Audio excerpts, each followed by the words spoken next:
गेले आहेत.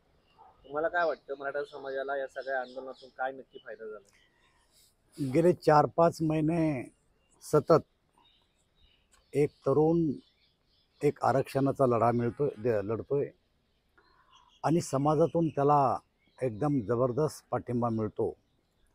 मला असं वाटतं की देशातलं हे पहिलं आंदोलन असेल आणि या आंदोलनाला आमच्या महाराष्ट्र सरकारनं तेवढाच प्रतिसाद दिला.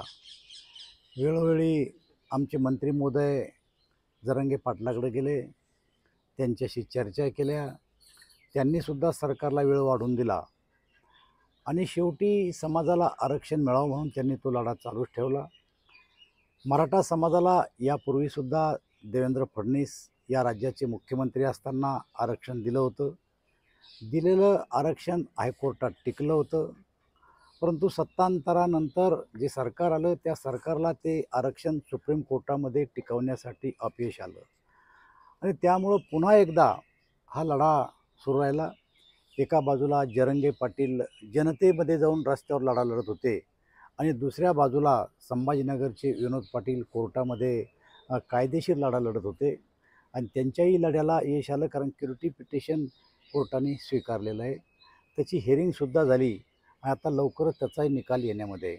परंतु काल आणि आज ज्या काही राज्यामध्ये घडामोडी घडल्या आणि त्यातून आमचे सरकारनं, त्यामध्ये प्रामुख्यानं आमचे मुख्यमंत्री एकनाथराव शिंदे, त्यानंतर आमचे उपमुख्यमंत्री देवेंद्रजी फडणवीस, उपमुख्यमंत्री अजितदादा पवार आणि त्यांचे सर्व सहकाऱ्यांनी एकत्र चर्चा करून मराठा समाजाच्या ज्या मागण्या आहेत त्या मागण्या आपण पूर्ण केल्या पाहिजे अशा प्रकारचा निर्णय केला. आणि मला असं वाटतं की आता तो निर्णय मुख्यमंत्र्यांनी येऊन सरकारच्या वतीनं जरंगे पाटील आणि त्यांच्या सर्व सहकार्याला दिला. त्यावर त्यांचं समाधान झालं. मुंबईमध्ये जे ते येणार होते ते मुंबईमध्ये येणं टळलं. मला असं वाटतं की हा मराठा समाजाचा विजय आहे. एक तर कोणत्याही समाजाचं आरक्षण काढून मराठा समाजाला दिलेलं हे आरक्षण नाही. आमची सरकारची भूमिका आहे की मराठ्यासाठी एक स्वतंत्र आरक्षण या ठिकाणी दिलं जावं आणि कोणाचंही आरक्षण कमी न करता ते दिलं जावं, हीच भूमिका आता सरकारनं पार पाडलेली आहे. जरांगे पाटील यांनी केलेल्या आंदोलनातून मराठा समाजाला नक्की काय मिळालं? हे बघा, आंदोलन केवळ एकाच मुद्द्यावर होतं की मराठा समाजाला आरक्षण मिळालं पाहिजे आणि त्या आरक्षणाचं GR आज सरकारनं जरंगे पाटलाला दिलेलं आहे आणि मला असं वाटतं याच्याशिवाय मराठा समाजाची कोणती दुसरी मागणी नव्हती आणि ती मागणी सरकारनं मान्य केली. त्याला जो आज GR म्हणून सांगितलं जात आहे, खरं तर ती अधिसूचना आहे आणि त्याच्यामध्ये 16 तारखेपर्यंत हरकती मागवलेल्या आहेत. हे बघा, असं कोणतंच सरकार नाही. जी काही कायद्याची प्रक्रिया आहे ती प्रक्रिया पार पाडावं लागतात. जर GR काढला असता आणि अधिसूचना काढली नसती, हरकती बोलावल्या नसत्या, तर कदाचित तो दुसऱ्याच दिवशी स्टे झाला असता. मला असं वाटतं की सरकारची प्रक्रिया आहे आणि प्रक्रिया कायदेशीर पार पाडणं चालली. या देशात कुठलाही निर्णय करायचा असेल तर जनतेच्या प्रतिक्रिया ह्या घ्यावंच लागतात आणि त्या पद्धतीप्रमाणे त्या प्रतिक्रिया घेतल्या जातील. दादा, काँग्रेसकडनं म्हणा किंवा राष्ट्रवादीकडनं ट्विट केलं जाते आणि त्यांच्याकडनं म्हणलं जातं की 54 लाख जरी आकडा सांगितला जात असला तरी खरा नोंदी ज्या आहेत ते फक्त 32,000च मराठ्यांना त्याचा फायदा झाला आहे. या विषयात नाक खुपसायचा काँग्रेसला काही अधिकार नाही, कारण गेले अनेक वर्ष काँग्रेसने या राज्यामध्ये राज्य केलं आहे. अनेक मुख्यमंत्री या राज्यानं काँग्रेसला दिले, परंतु मराठा आरक्षणाचा शब्दही त्यांनी काढलेला नाही. उलट मराठा आरक्षण हे देवेंद्र फडणवीसनं दिलं होतं. मराठा आरक्षण आता एकनाथ शिंदे, देवेंद्र फडणवीस आणि अजितदादांना दिलेलं आहे. त्यामुळं यांना काहीही त्यातलं कळत नाही, कोणी त्याच्याबद्दल काही बोलत नाही. आत्ता 2.5 वर्ष सरकार होतं, अशोक चव्हाण त्या समितीचे अध्यक्ष होते, परंतु प्रक्रिया काय पार पाडली तुम्हाला माहिती आहे. कधी म्हणले मराठीतून नोट दिली, सुप्रीम कोर्टाला कुठं मराठीतून नोट असते का? त्यांना बोलण्याचा काही अधिकार नाही. मला असं वाटतं की जरांगे पाटलांना जो लढा या आंदोलनात दिला तो यशस्वी झाला आणि मराठ्याला त्यातून मिळालेला फायदा. दादा, अनेकांनी ट्विट केले मराठे युद्धात जिंकले पण तहात हरले. तुम्हाला वाटतं असं? हे बघा, याच्यापेक्षा काय पाहिजे? तह काय झाला?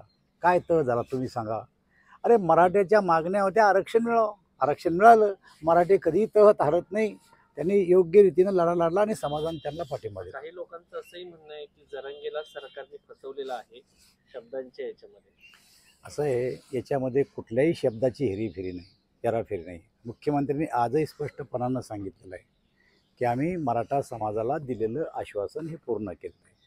आणि जर त्यांना असं वाटत असेल की कोणता शब्दप्रयोग वापरायला पाहिजे होता, त्यांनी तर तो शब्दप्रयोग सांगितला पाहिजे ना. मग एखादा आरोप करायचा असला तर त्याच्यानंतर त्यांना काय व्हायला पाहिजे हेही सांगायला पाहिजे.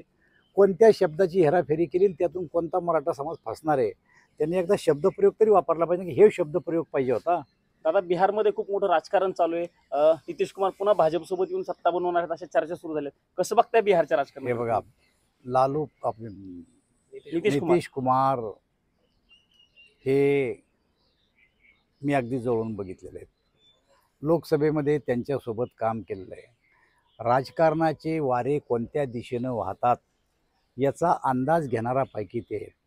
त्यांच्या असं लक्षात आलं की देशातलं जे काय राजकारण चाललं त्या राजकारणात मुख्य बिंदू जर कोण असेल तर ते नरेंद्रभाई मोदी आहे. आणि जोपर्यंत नरेंद्रभाई मोदी आहे तोपर्यंत कोणीही या देशात पंतप्रधान होऊ शकत नाही. आणि पंतप्रधान पदाच्या उमेदवाराबद्दल त्यांच्या इंडिया आघाडीमध्ये कोणीही कोणाचं नाव घ्यायला तयार नाही. परंतु जनतेतून नाव आलं समोर की या देशाचे 2024चे प्रधानमंत्री नरेंद्र मोदी. आणि त्यामुळं हेच नाही, अजून काही नेते येतील आणि ते मोदीच्या नावाला संमत देतील. अजून मला नितीश कुमारवर टीका टिप्पणी काही करायची नाही. वरिष्ठ लोक निर्णय घेतील, त्याबद्दल मी काही बोलणार नाही. पण नितीश कुमार आले तर स्वागत होईल त्यांचं. मी काय म्हणतो की नितीश कुमार आले तर स्वागत करायला भारतीय जनता पार्टी जेवढी येतील आमच्यासोबत त्यांच्यासह, नसतील त्याच्याशिवाय 2024ची निवडणूक आम्ही लढणार आहे आणि या देशाचं प्रधानमंत्री हे मोदीजी होणार आहे.